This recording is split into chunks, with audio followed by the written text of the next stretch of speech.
Bharatiya Janata party के वरिष्ठ नेता और राजनीति के चाणक्य केंद्रीय गृह मंत्री अमित शाह गुरुवार को कटनी जिले की विजय राघवगढ़ विधानसभा के बरही में आगमन हो रहा है। दोपहर 12:30 बजे अमित शाह विजयनाथ धाम ग्राउंड में भाजपा सांसद प्रत्याशी भाजपा प्रदेशाध्यक्ष विष्णु दत्त शर्मा के पक्ष में विशाल जनसभा को संबोधित करेंगे।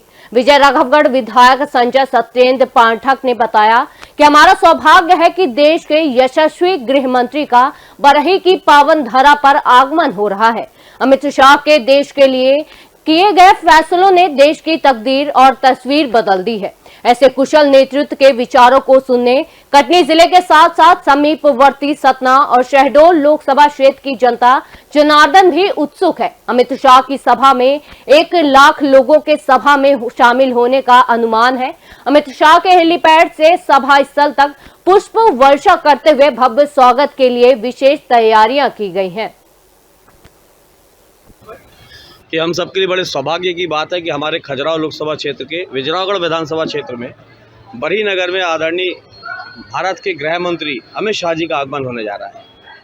ये वही अमित शाह जी हैं जिन्होंने धारा 370 को अलग करके कश्मीर को भारत का अभिन्न अंग बनाया। एक झंडा, एक डंडा, एक संविधान, ये जो पिछले 75 साल में असंभव था उसको संभव करके दिखाया। आदरणीय अमित शाह जी के नेतृत्व जहां भारत एक तरह से पूरी तरीके से सुरक्षित हुआ है, वहीं भारत के अंदरूनी भाग भी सुरक्षित हुआ है। माओवादियों की समस्या समाप्त हुई है, नक्सलाइट की समस्या समाप्त हुई है और भारतवर्ष के अंदर आतंकवाद भी लगभग पूरी तरह समापन की ओर आज की तारीख में है।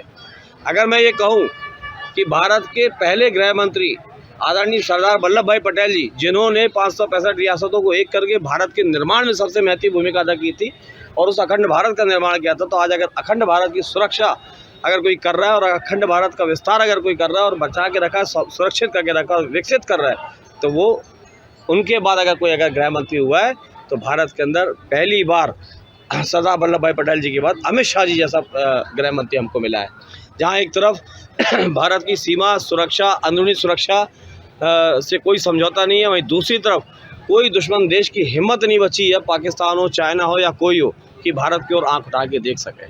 वहीं साथ ही भारतीय जनता पार्टी के हम जैसे प्रत्येक कार्यकर्ताओं के लिए बड़ा गौरव का विषय है कि विश्व की सबसे बड़ी पार्टी 11 करोड़ से ज़्यादा सदस्यता अभियान चला के विश्व की सबसे बड़ी पार्टी बनाने वाले हमारे आदरणीय अमित शाह जी का आगमन कल होने जा रहा है। तो ये बड़े सौभाग्य की बात है कि जहाँ नरेंद्र मोदी जी के नेतृत्व में भारत पूरे विश्व में अपना नाम कमा रहा है और भारत का अंदरूनी भाग की अगर बात करें तो गांव में अंतिम पंक्ति में बैठे व्यक्ति का भी उत्थान हो रहा है और चंद्रमा में भी झंडा हम फहरा रहे हैं। तो ये बहुत बड़ी बात है कि धरती से लेकर आसमान और आसमान से लेकर अंतरिक्ष तक सब तरफ विस्तार, विकास हो रहा है और यही कारण है कि आज भारत समृद्धि की शिखर पर पहुंच रहा है।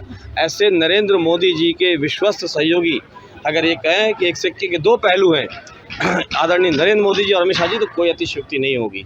तो आज हम लोगों के लिए बहुत उत्साह और गर्व का विषय है कि हमें उनका स्वागत करने का, उनका प्रोग्राम कराने का और ऑर्गेनाइज करने का अवसर मिला। भारतीय जनता पार्टी का प्रत्येक कार्यकर्ता बहुत उत्साहित है और कल उनके आने की प्रतीक्षा में।